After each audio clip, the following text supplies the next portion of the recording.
Huh?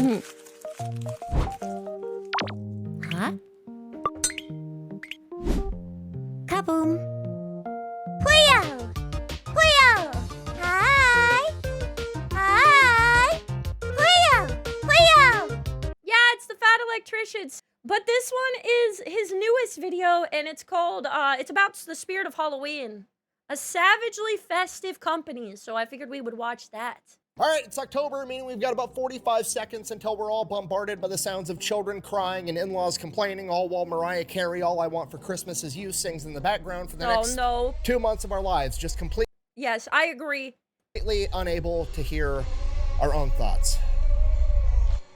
But in the meantime, today we're talking about Spirit Halloween. You know, the Halloween store that pops up in the abandoned Kmart every year and sells a bunch of single-use costumes that have funky names because they don't want to actually pay for a license for a famous character. That place. All right, just so we're on the same page, it's going to sound like I'm talking smack about Spirit Halloween a lot throughout this video. I'm not, okay? A, I respect the hustle. B, I'm absolutely fascinated with how savage this business model actually is. Speaking of business... I don't know much about, like, the business model, but so many people I know love Spirit Halloween to pieces, so... Go ahead and get this ad out of the way. And now a word from our sponsor, Delete Me. Oh. Delete me! Did I do it right? No, you were supposed to walk from the other side of the room just like I had to. Rip. Work smarter, not harder. Rip. This is why I never finish. I heard that. Oh, the light. man! Oh, hey. She's cutting deep, man! She's cutting deep! Thanks.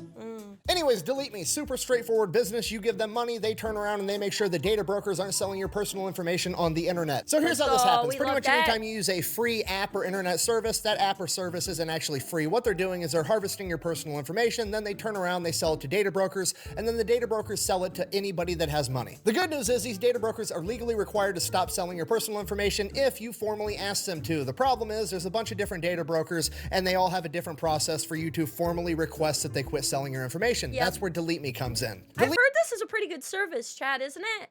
I've heard this one's legit. Delete Me monitors all the biggest data brokers for your personal information, and as soon as it comes up for sale, they automatically write in and have them take it down as soon as possible. And then as long as you're subscribed to Delete Me, they will continue to monitor, checking and rechecking for your personal information at these data brokers over and over and over again to make sure if they do ever come in contact with your data again, they have to delete it again. So if that's okay, so some of you guys have it. Nice. So some of you guys can vouch for it. Something you'd be interested in, I will have a link and a discount code down below. Let's get back to the video. All right, our story begins in the early 1980s with the founder of Spirit Halloween, a guy by the name of Joe Marver. And no, I'm not about to tell you the story about some dude that grew up and his favorite holiday was Halloween and he wanted to run a costume store and he overcame adversity to run the biggest costume store in the world. No, he was running a normal brick and mortar women's apparel store known as Spirit Women's Discount Apparel. And really? So it was called something else at the beginning. Interesting. One October in like 1981, 1982, there was this locally owned pop-up Halloween store that would go into the empty business right next door to him, and he noticed that they were getting more traffic and more customers in that single month than he was getting all year long. And Joe, being an entrepreneur, immediately recognizes how brilliant this business strategy actually is, because a significant portion of the revenue that a company makes during the entire year is actually made just during the holiday season, right? It's the end of the year. It's the playoffs. It's the Super Bowl. It's where you're getting the most bang for your buck. 'Tis the season to be merry. Well, that's my name. Oh shit. And this Halloween store is essentially skipping all the regular season games and just showing up straight to the playoffs like it's a championship, making a ton of money, and then dipping out and taking the other 10 months of the year off. It's brilliant. I feel like that's very OP, you know? Like a seasonal store that doesn't need to like have any revenue any other time because they like make it up so big like that they don't. That's pretty OP. Now that in itself is enough, but then you look at what these Halloween stores are selling and it makes it that much more appealing because they have extremely low expectations, right? This is basically a single serving Halloween costume, right? Nobody needs to be dressing up like a slutty nurse multiple times. This costume needs to function. You do you. Don't let your dreams be dreams. If that's what you want to do, then you do you. But yeah, they don't even need to be high quality, really, right?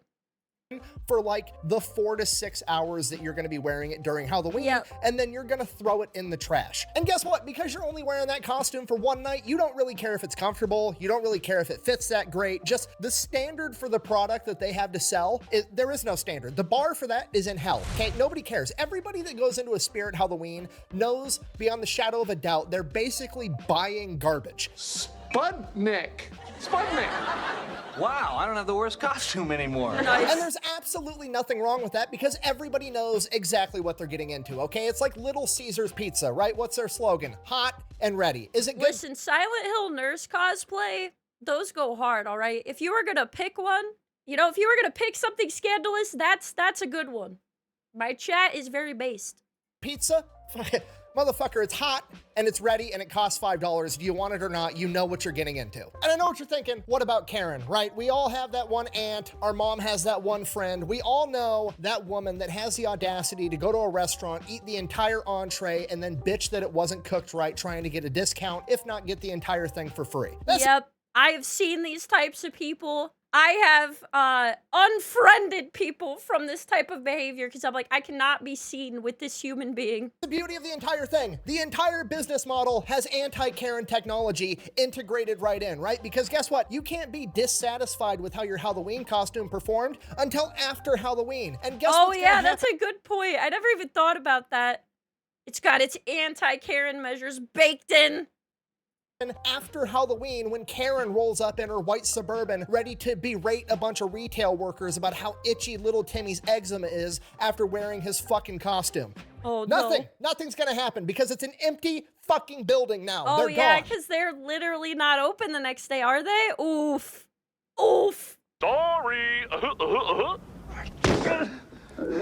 These temporary Halloween stores literally get to roll up during the holiday season, the busiest, most profitable time of the year, and open a new store, increasing traffic because everybody wants to go check out the new store, and they open it under the pretenses that they're having a going out of business sale, which also increases the amount of foot traffic and people that want to go to this store. And then, oh yeah, that is a good point. They kind of use that same type of idea as a business that goes out of sale too.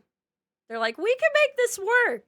We can bake this into our systems. they make all their money and then they fucking dip. It's absolutely brilliant. It's That's so crazy. good. It feels like it's a bank heist, but it's completely above the table and fair game. So Joe, being an entrepreneur, recognized They could completely transparent bank heist that no one complains about. That's really something. this and is like, yo, I'm gonna do that from now on. And in 1983, he converts Spirit Women's Discount Apparel into Spirit Halloween. He makes over 6 figures in like 6 weeks. And then he's like, yeah, I'm doing this from now on. From there, He's like, I'm gonna do that again every single year. Yeah, min-maxing holiday sales, exactly. every year he opens up more and more Spirit Halloween stores in his region. And then by the 1990s, he's operating like 60 stores every single year. And in 1999, he actually gets bought out by Spencer's Gifts. From there, he kind of becomes a CEO for a little bit. Now I still believe he sits on the board, but from here is where things really start to take off for the company and they get absolutely huge. Fast forward to 2024, they're operating 1,500 of these stores all over the country. And they're not just like small retail places on Main Street in small town America. No, these are like abandoned Kmarts that are at least 10,000 square feet or more. Okay, I'm gonna say that a little bit slower. They're like because I don't feel Starbucks, like going across the nation, but they don't even need like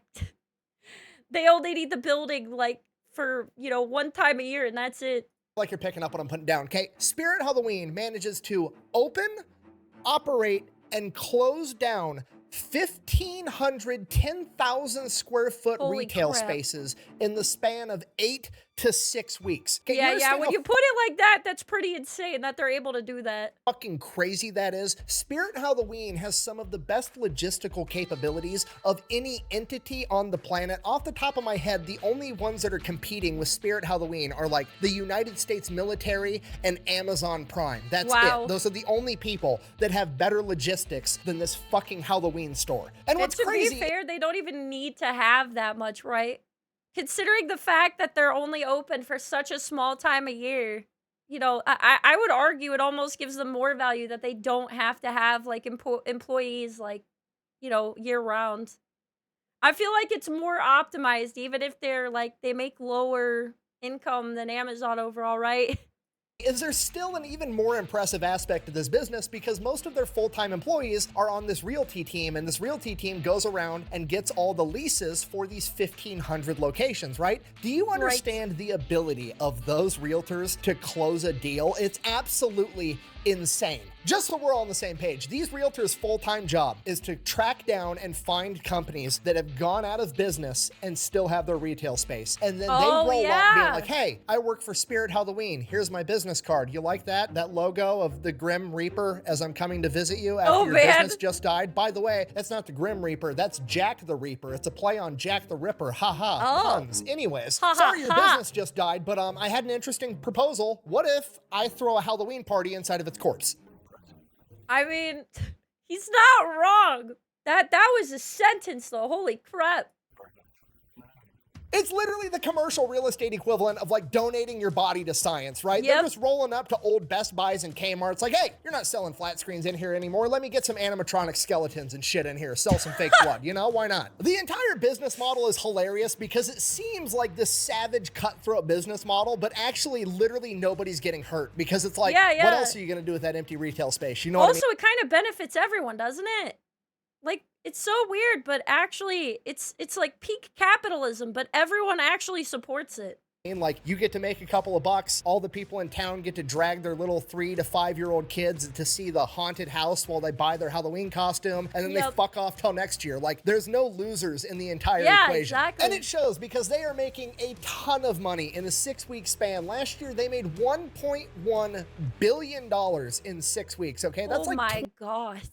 That is huge. $23 million a day. That's $220,000 per employee. Now, granted, that's revenue, not profit. I'm sure they have a ton of overhead on top of that, but it's still impressive that they're making $1.1 billion in 6 weeks. A couple of other interesting things about Halloween. They absolutely do not like being made fun of. How do I know this? Well, because the infamous Saturday Night Live skit where they did like a 3-minute bit making fun of Spirit Halloween, and then Spirit Halloween retaliated by tweeting this. We are great at raising things back from the dead. Oh, they cooked him. Oh, shots fired, man. Oh. I wonder if they're gonna make a fat electrician costume next. You know what? I'll do it. I'm a piece of fucking white trash. I say it proudly. Here, tell these people something they don't know about me.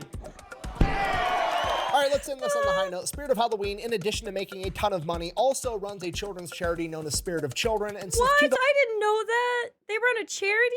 What? 2006, they have raised over $146 million, as well as provided all the costumes and necessities for these children's hospitals. Oh, that's so sweet. What the heck? I didn't know this.